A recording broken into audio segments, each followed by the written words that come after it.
talking about linear transformation between two vector space. So, it is basically a mapping from the vector space U to V, and these two vector space are over the same field F. So, this is U, this is V, and it is basically a mapping from U to V, which has some property like T of A alpha plus B beta must be equal to A T alpha plus B T beta, and this is true for all A B and for all alpha beta. Then we call this is a linear transformation, and then we define the kernel of the linear transformation is basically set of all vector which are mapping to the 0 vector of V. So, that is the kernel of T, and we have seen in the last class, if T is 1 to 1, then the kernel of T is basically, we have seen these theorems. So, T is 1 to 1 or injective if and only if, both the way kernel of T is only the 0 vector of U. Okay. So, this we have seen in the last class, and also we have, this is if and only if the T is 1 to 1, then the kernel of T is 0 vector only, and if the kernel of T is 0 vector, then T has to be 1 to 1. This we proved in the last class. And also in the last class we have seen another theorem like if, so these two are the vector space over the same field. Now, suppose T is 1 to 1, that means suppose kernel of T is only the 0 vector of U, that means T is 1 to 1. Then if we take a linearly independent set of vector alpha 1, alpha 2, alpha 3. So, this will map to the, so T alpha 1, T alpha 2 dot dot dot dot T alpha r say. So, alpha 1, alpha 2, alpha r are Li in U, then this implies, so T alpha 1, T alpha 2, T alpha r are Li in V. So, it will just map to a linearly independent set of vector in V. So, if we take a linearly independent set of vector in U, provided this T is 1 to 1, that means provided kernel of T is 0. Okay. So, we will take some example of to get the kernel of a vector space. So, we take the example from the last class. So, we have the linear transformation from R 3 to R 3. So, this is basically T of x 1, x 2, x 3. This we discussed in the last class, and we know this is a linear transformation x 2 plus 2 x 3 comma x 1 plus 2 x 2 plus x 3. So, we know this is a linear transformation. Now, we want to find the kernel of this. So, kernel of this is basically the set of all alphas which are mapping to. So, kernel of T is basically set of all alpha which are mapping to 0 vector. So, 0 0 0. So, that means these are all mapping to, these are all 0 0 0. So, from this we get 3 equations, x 1 plus x 2 plus x 3 is 0, 2 x 1 plus x 2 plus 2 x 3 is 0, and x 1 plus 2 x 2 plus x 3 is 0, homogeneous equation. And if we solve this, we are getting x 1 equal to k some constant, x 2 is equal to 0 and x 3 is equal to minus k. So, that means, that means x 1, x 2, x 3 we can write as k of 1 0 minus 1. So, that means if we take this as a alpha, so it is a linear combination of, I mean this kernel of T is basically linear span of alpha, where alpha is the vector 1 0 minus 1. Okay. So, linear span of this is the linear span, it is generate the kernel, is generate the subspace, and we know kernel is a subspace. Okay. So, this is one example of the kernel, and the dimension of this kernel here is dimension of kernel of T is basically 1, because there is this is the only one vector which is generating this. So, it is dimension of this kernel subspace is 1. Okay. So, now we will define the image of a linear transformation, image or range also it is called. So, suppose we have a linear transformation from U to V. So, this is our vector space U, this is our another vector space V over the same field F, and suppose this is a linear transformation, So, we have this property of, we know what is doing in the linear transformation. Okay. Now, we defined image of T, or this is also called range, we know the range of function, right. So, anyway we will write image of T. So, in short this is called IMT. So, this is basically, so we know this is a mapping from this set to this set. Okay. So, it may happen that from this set there are few vectors are covering, not the all vectors, it is not need not be onto mapping. If it is onto mapping, then all the element has a P image, but in general we just consider those elements from V. So, those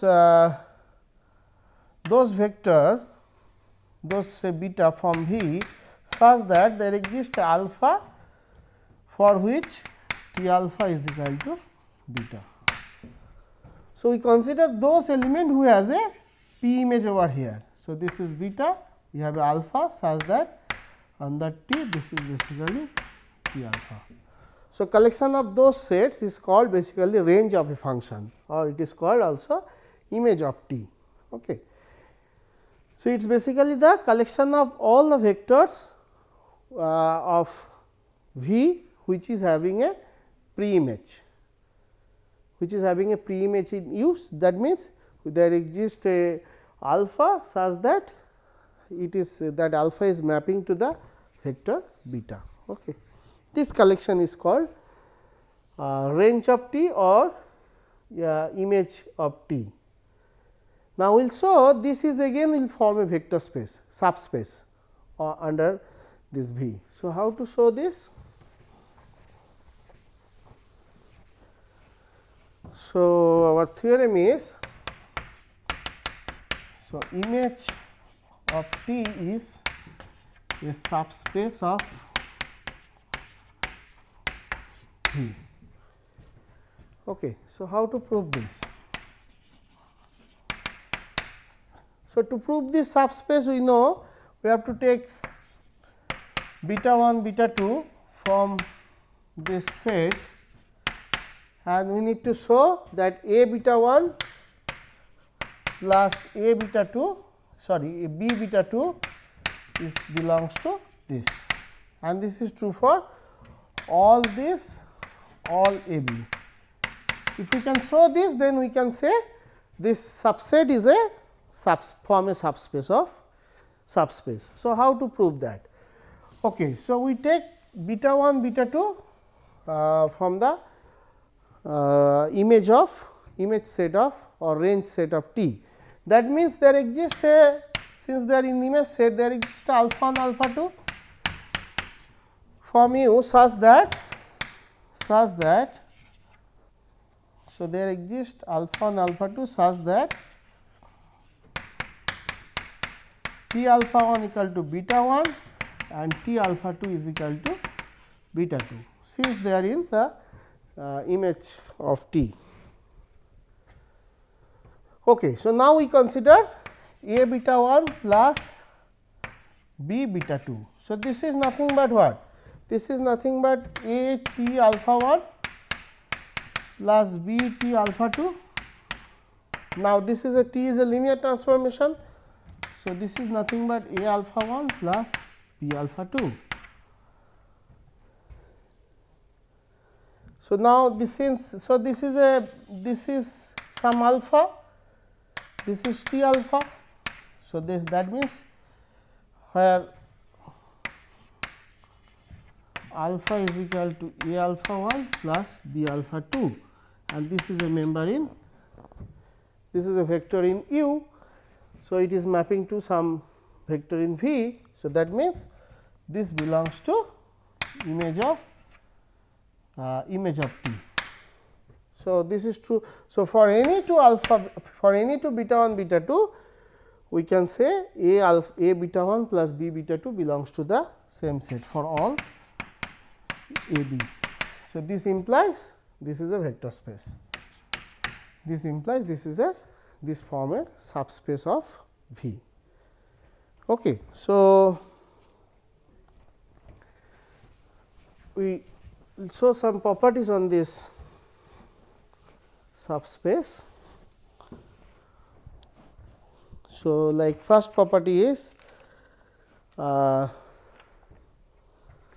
suppose you have a vector space from U to V,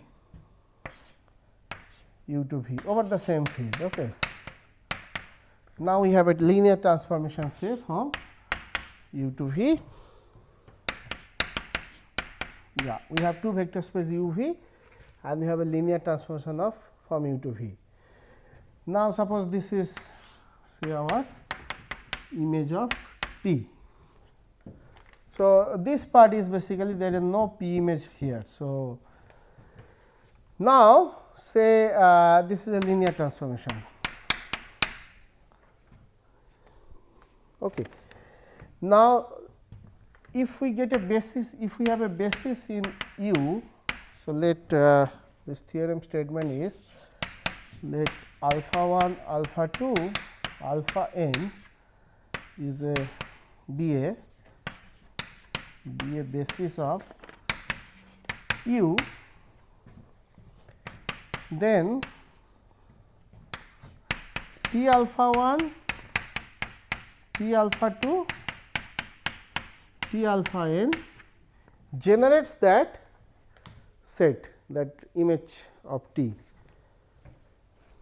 Then this generates, generate means the linear span of this L of this set. This is say some set, say this is B, this is say some W or some C. So, L of C is basically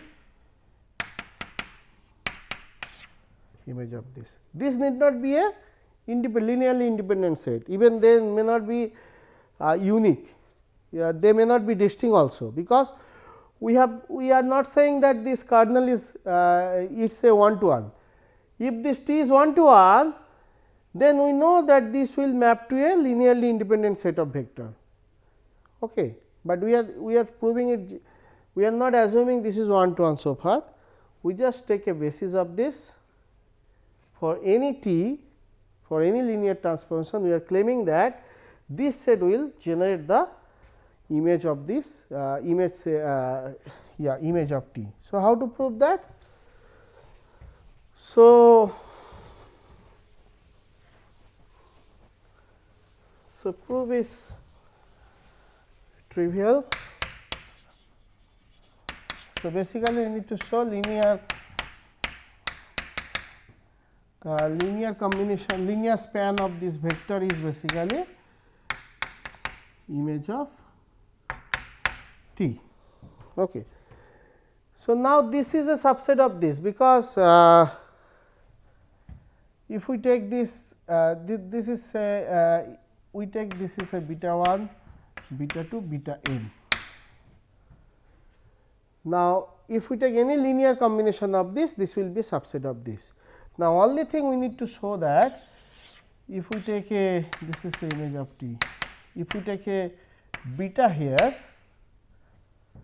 then we have to show that this should be written as beta should be written as some linear combination of this. So, that is important. Okay. So, if we take a beta here, we know there will be alpha here which is mapping to beta, because that is the way we define the image of T.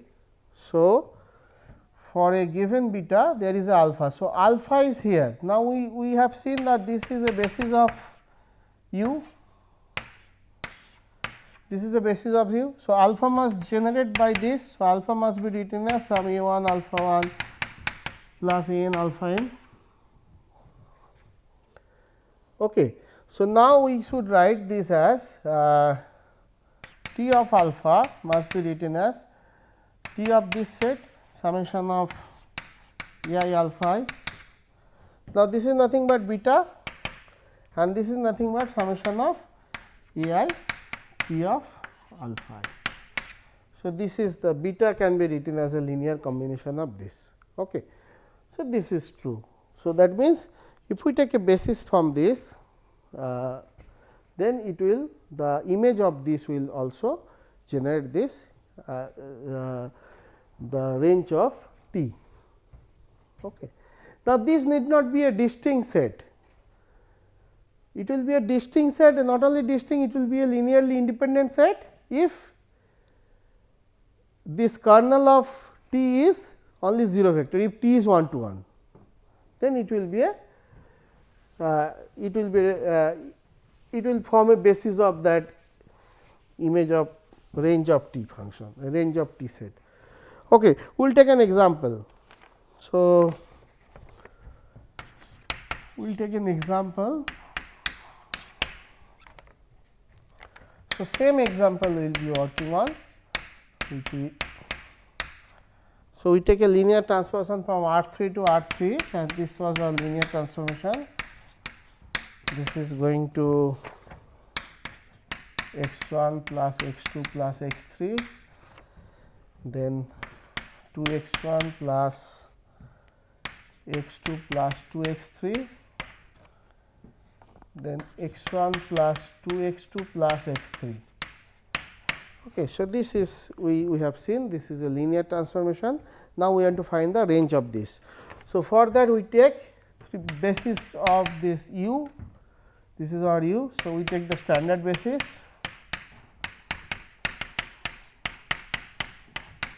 and this is 0 0 1. Okay. Now, we know this linear span of this will form the range of T. Okay. Now, so linear span of T of that, sorry, T of epsilon 1 epsilon 3, this will form the range of T. Just now we have seen in the last theorem. Okay, now we have to find this. So, if we calculate this, this will be basically 1 2 1 and this will be basically 1 1 2 and this will be again 1 2 1. Okay. So, that means image of T or range of T is basically spanned by these two vector 1 2 1 and 1 1 2, and they are linearly, they are distinct and also they are linearly independent vector set of vector. So, and this is, so the dimension of this is basically, this is a vector subspace, dimension of this is 2. Okay. So, dimension of this is 2. Now, we have seen the dimension of the kernel is 1 and dimension of this range set is 2. This is also written, this is also denoted by R T, the range set of range of T R T, and we know the null space of T, this is the RT and null space of this, we have seen the dimension of the null space is 1. So, 2 plus 1 3, which is the dimension of the U. Now, in general we want to prove that, in general whether this result is true or not. So, we want to see that. So, that we will see in the next result. So, that is called rank nullity theorem. So, this is called rank nullity, the rank nullity theorem.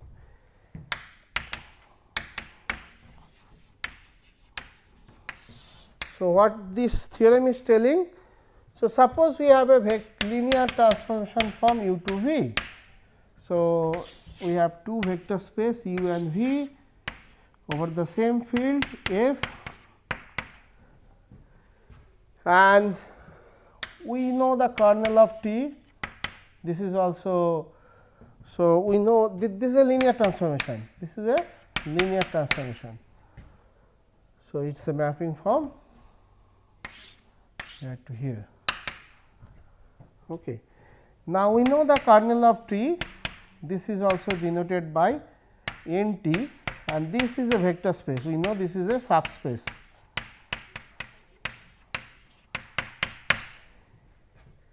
And the dimension of this subspace is called nullity. So, the dimension of this kernel of T is basically called nullity.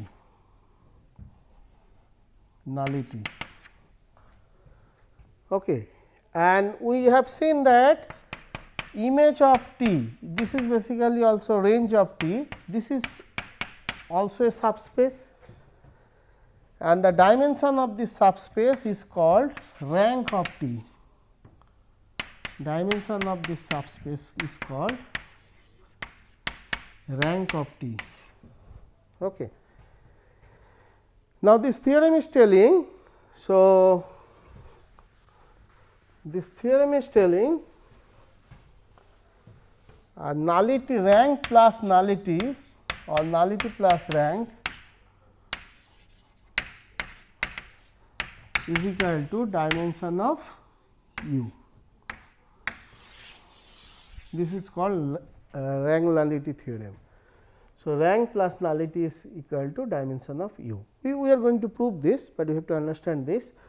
So, this is a subspace, we have a dimension for this, there are some bases in this, there are some vector in the basis, the number of vector in the basis is called dimension of that, and we have here the range R T.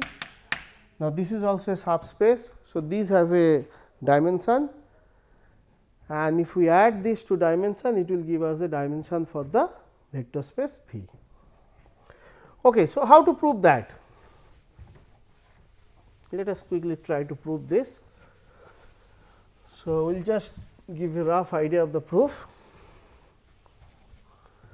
Okay. So, there are few cases, like case 1, if T is 1 to 1, okay, that means kernel of T is basically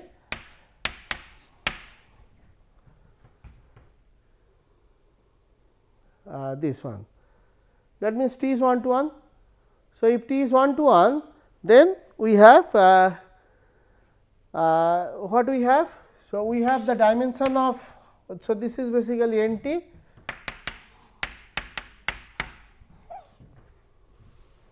this is basically n T. So, the dimension of, so nullity is here 0.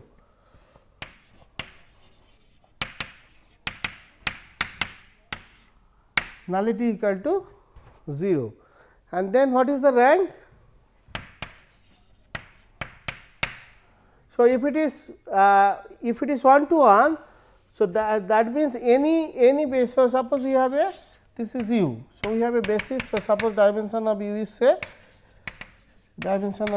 n. Okay. So, that means there are n vectors in the basis which are mapping to n vectors over here. So, T alpha 1, T alpha n. Okay. And since they are forming basis, so this will be also linearly independent set of vectors, and they will generate the vector space R T. So, that means this set, if this is a basis alpha and alpha 2 alpha n is a basis of U, then this set will also be a basis of R T,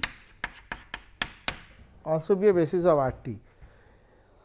So, the dimension of R T will be then n. So, rank is n and nullity is 0. So, rank plus nullity will be the dimension of V. So, this is case 1.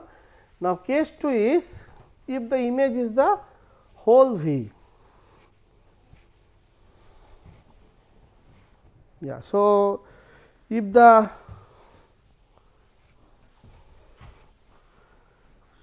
another case is case 2, or this is the most general case, like if this is a proper subset of this. So, no, this case 2 is if this is the if the kernel of T is basically U, that means everybody is mapping to 0 vector. Then this is also trivial, then the rank is basically, so then R T is basically only 0 of V. So, the rank is 0 and nullity is basically dimension of U n. So, rank plus nullity is basically dimension of U. Now, case 3, which is the proper subset of, if the kernel is a proper subset of U. So, it is not, I mean, non-trivial subset. Okay. So, this is a most general case to prove this. Okay. So, for that, so kernel of T, we take some basis of this. So, we take some basis of this, suppose alpha 1, alpha 2, alpha k. So, this is a basis of kernel of T. Okay. So, this is our U set and we have kernel of T, and these are, now this kernel of T is a subset of U. So, we can extend this to have a basis in U, and U is a suppose dimension of U is say n. So, we can extend this by adding some vector to make a, suppose this is a basis of U. Okay. This is a basis of U. Now, we claim that this vector, image of this vector will form a basis in the R T. So, we claim that this is our claim, T of alpha k plus 1, T of alpha k plus 2, T of alpha n, this is a basis of R T. So, if we can prove this, if we can prove our claim, if this is a basis of R T, then what is the, so how many elements are there here? There are n minus k elements. So, that is the dimension of R T, which is basically rank. And what is the basis, how many elements are there in the kernel? So, that is k. So, that is the k is the nullity. So, that means n is equal to k plus rank. So, k is the nullity. So, this is basically nullity plus rank. So, this is dimension of U. So, dimension of U is basically nullity plus rank. Only thing we need to prove our claim that this will form a basis of R T. Now, we know how it will be form a basis of R T, because we know this is a basis in U. If this is a basis in U, then we know that since this is a basis in U, we know T of alpha 1, T of alpha k and T of alpha k plus 1 to T of alpha n, this will form a, this will generate the R T. So, linear combination of linear span of this is basically R T. Now, but all this up to here, they are all belongs to kernel of T. So, they are all basically 0. So, they have no contribution in the linear span of this. So, basically this will contribute in the linear span of this. So, that means this will be L of this is basically L of this is basically R T, because these are all 0 vector of V, they are all going to 0 vector. So, they have no contribution in the linear span, linear combination. So, now only thing, so this is a linear, so this set generates the R T. Now, only thing we need to prove that this is a linearly independent set of vectors. So, how to show this? So, to show this, suppose we take some say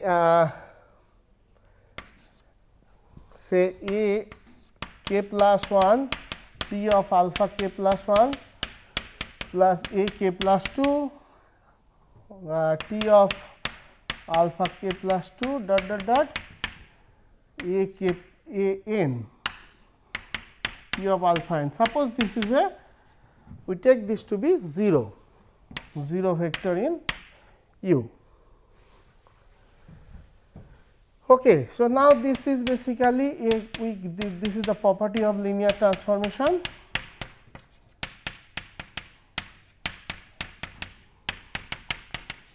N alpha n, this is basically 0. So, now this must belongs to kernel of T, because kernel of T means all the vectors which are mapping to 0 vector.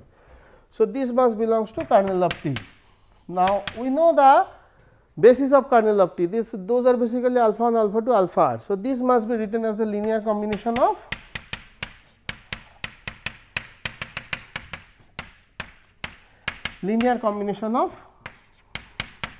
alpha i's 1 to k, because alpha 1, alpha 2, alpha k up to alpha k forms a basis in the basis of the kernel of T.